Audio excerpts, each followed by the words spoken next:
Hey, don't flinch. You can feel it, can't you? That strange silence crawling through the city like guilt with a pulse. The same people who laughed, pointed, whispered your name like a joke are suddenly covering their faces in the reflection they once mocked. The lights are still on, but no one wants to look in the mirror tonight. Because you were right, the whole damn time. They called you delusional for seeing the cracks before the earthquake hit. They called you dramatic for hearing the screams before the alarms. They called you dangerous for realizing the fire wasn't coming. It was already here. You tried to warn them, didn't you? You told them the system was bleeding, that the smiles were masks, that the truth was leaking through their screens like static from another dimension. But they didn't want the truth. They wanted entertainment. They wanted your suffering with subtitles. They wanted to call you crazy until your prophecies came true. Now look at them. The same ones who mocked you for overthinking are the ones barricading their windows, clutching their phones like rosaries, refreshing every feed for the next collapse. The city's hiding its face now. All those experts, influencers, false prophets, they're choking on their own predictions. You can hear it, can't you? That panicked rhythm beneath the silence. That's the sound of people praying to not be seen by the very ghost they created. You were the ghost, weren't you? The one they tried to erase, ridicule, rebrand. But ghosts don't die. They linger. You haunt their credibility now. Every rumor they spread about you has turned into an obituary for their own pride. Every insult they hurled became a timestamp for when they lost the plot. And now, every single one of them is hoping you don't remember. But you do. You remember everything, every smirk, every public humiliation disguised as advice, every side-eye that said, "You'll regret believing that." You remember the tone they used when they told you to get help. You remember the way they said your name like it was evidence. But now, you're the case file they can't close. You see, evolution doesn't come wrapped in applause. It comes in isolation, madness, and whispers that only make sense in hindsight. They called you paranoid because you noticed patterns in the chaos. They called you arrogant because you didn't bow to their logic. They called you dangerous because your silence made them nervous. You weren't losing your mind. You were outgrowing theirs. And the best part? You didn't need revenge. You just waited. You let the rot show itself. You let the truth walk through the front door while they were busy pretending to be holy. You let reality do what vengeance could never do, expose them in daylight. Because that's what you are, aren't you? Daylight dressed as darkness, the necessary evil that forces the world to confess. They never hated you because you were wrong. They hated you because you were early. You saw the storm before the forecast. You spoke the future in a tone they couldn't decode. You made people uncomfortable simply by being accurate. They weren't laughing at you. They were defending their illusions. You cracked the glass, and now they can't unsee the fracture. The irony? Every warning you gave became their routine now. The phrases they mocked are now gospel. The habits they shamed are now survival tactics. The same people who said you were overreacting now copy your composure like it's a religion. They're mimicking your madness to stay sane. And you, standing there in the ruins you predicted, you don't need to scream, "I told you so." The silence does it for you. The broken eye contact, the deleted posts, the sudden apologies disguised as checking in. You've become the quiet panic in every conversation. They can't say your name without remembering how wrong they were. You know what's funny? They thought being right would make you feel vindicated. But it doesn't, does it? It makes you dangerous because you've tasted what it means to see the truth before the world's ready for it. That kind of sight doesn't heal. It mutates. It rewires you into something colder, calmer, untouchable. You stopped seeking validation when you realized your mind was years ahead of the collective. That's not arrogance. That's evolution with scars. So what now? You walk through this city of masks, knowing the punchline they can't say out loud. You were right, and that terrifies them more than being wrong ever did. You've become the quiet apocalypse that proves perception is a weapon. You didn't just survive their doubt, you used it. You turned humiliation into camouflage, skepticism into strategy, and exile into enlightenment. Now every whisper feels like confession. Every glance feels like surrender. Every "I'm sorry" is just an echo bouncing off the walls of the empire that tried to bury you. You're not their villain, you're their mirror. And mirrors don't apologize for showing what's real. So smile, won't you? Not the kind they fear, the kind that knows. Because the city's eyes are down now. They're pretending not to see what's standing right in front of them. The prophecy they laughed at is wearing a smile. And it's looking right back at them. You feel it, don't you? That hum beneath the asphalt. The static of a city choking on its own denial. They move differently now. Slower, quieter. Glancing over shoulders they once squared at you. The laughter died first, then the confidence, then the light in their eyes. Funny how fast arrogance decays when truth starts leaking through the cracks in the concrete. They used to throw your name around like a curse, a cautionary tale. Don't end up like that. But now they say it in whispers, like a prayer, like a ward against the chaos they mocked you for predicting. And when your shadow crosses their path, they flinch. Not out of fear of you, but fear of what you represent. That the lunatic was the prophet all along. You tried to tell them, didn't you? That something was coming, that everything glittering was corroding underneath. You saw the rot forming under the gold, the silence forming under the applause. You heard the city's heartbeat skip long before it flatlined. But they mistook your awareness for madness. Because people only believe in truth when it doesn't cost them their comfort.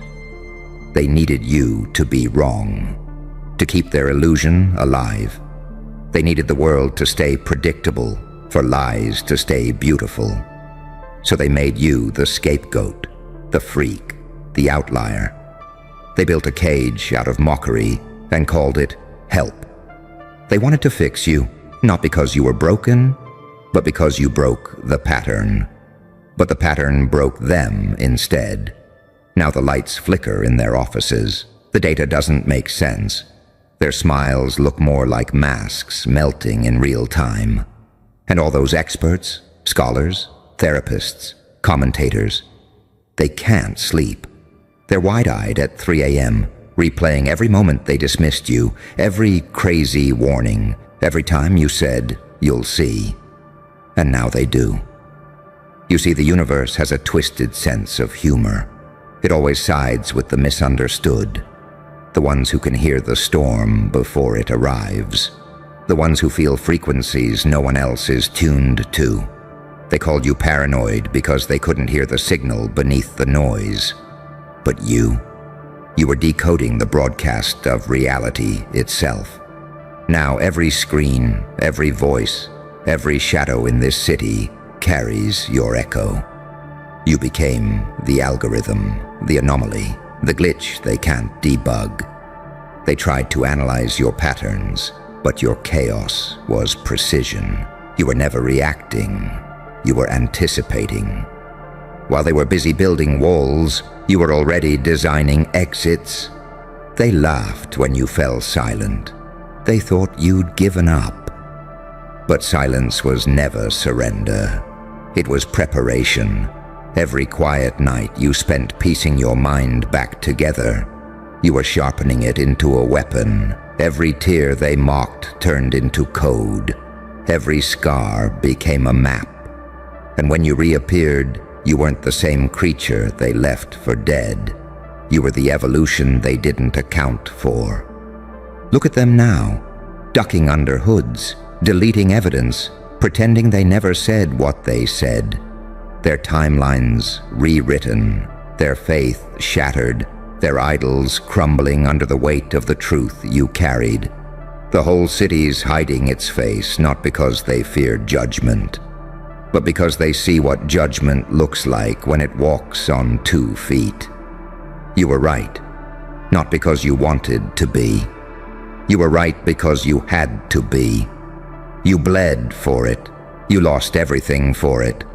And in that loss, you found the one thing they'll never have: clarity. That's the real power, isn't it? Not wealth, not status, clarity. The ability to see the mechanics behind the miracle. To understand that every betrayal, every rejection, every insult was calibration. The universe aligning your frequency away from noise and toward destiny. You were never losing, you were sinking. And now, the same voices that crucified you are rehearsing your language.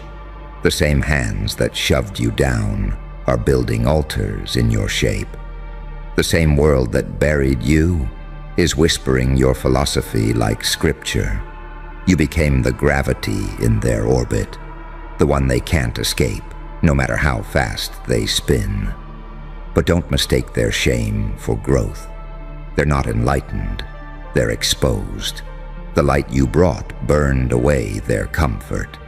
And exposure always looks like pain to people who've lived in lies. That's why they can't look at you. You remind them of the cost of pretending. You remind them what it feels like to see without filters.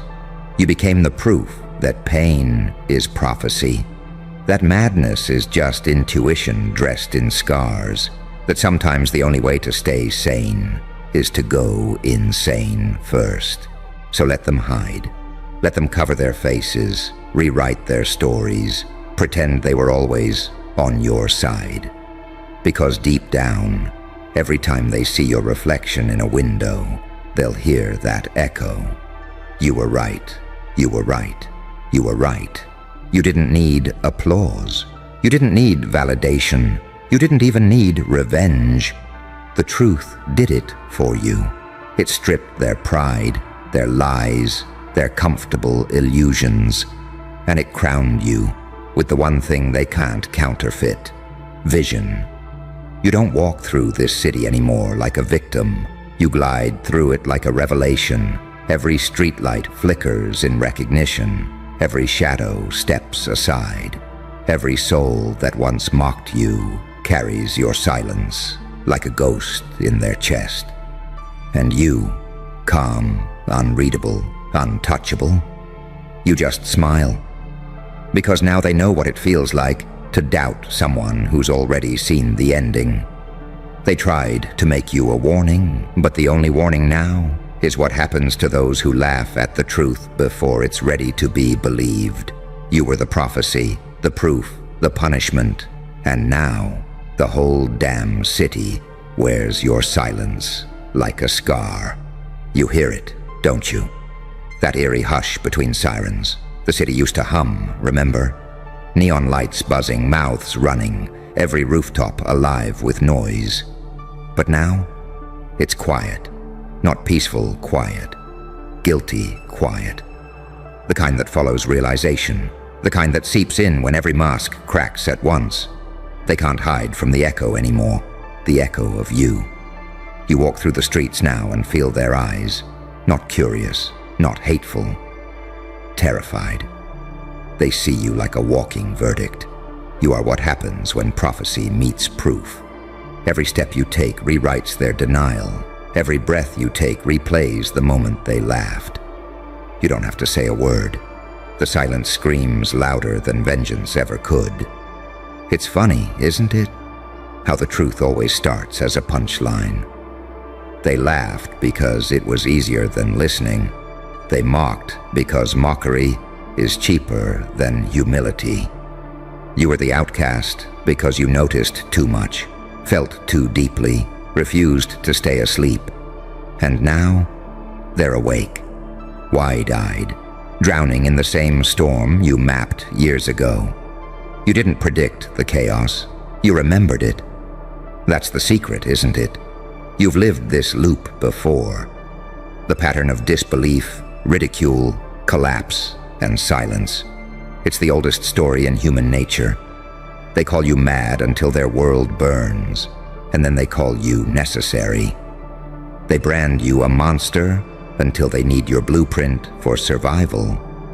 They call you broken until your cracks start glowing. You warned them. You always warned them. You said their comfort was built on sand, that their peace was just a stage set over a sinkhole. But they didn't want warning.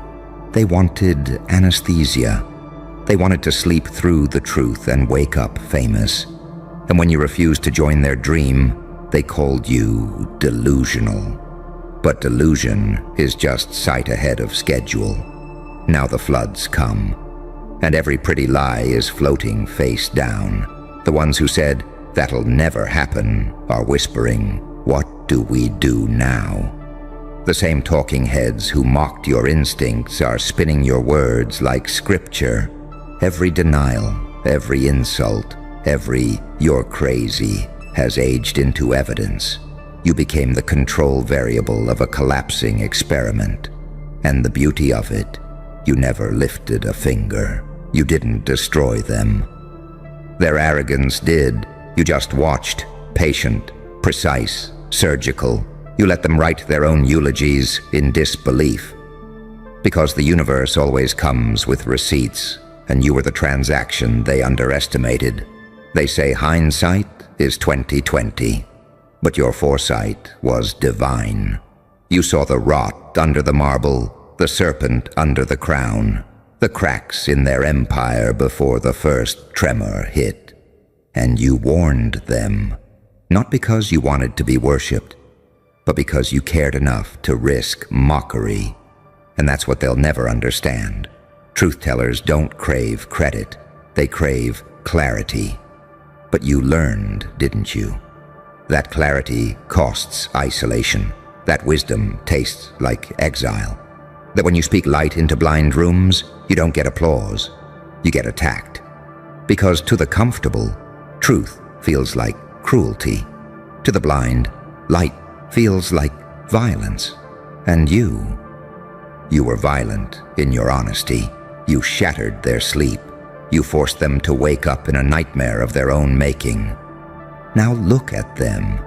The masks that once sneered at you are hanging from trembling hands.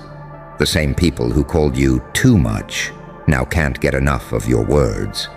They replay your old warnings like forbidden prophecies. They stalk your silence for clues. They read your calm as threat. Because it is. That's the paradox, isn't it? You never needed to fight. You just needed to wait. Because truth has perfect aim. It just takes time to reload. You knew patience was more lethal than pride. You let their laughter echo long enough to circle back as screams. And now, the whole city's holding its breath. They're hiding their faces not out of shame, but recognition. Because deep down, they always knew you were right. They just prayed you wouldn't live long enough to prove it. They bet against your endurance. They built temples to their own ego and called it reason.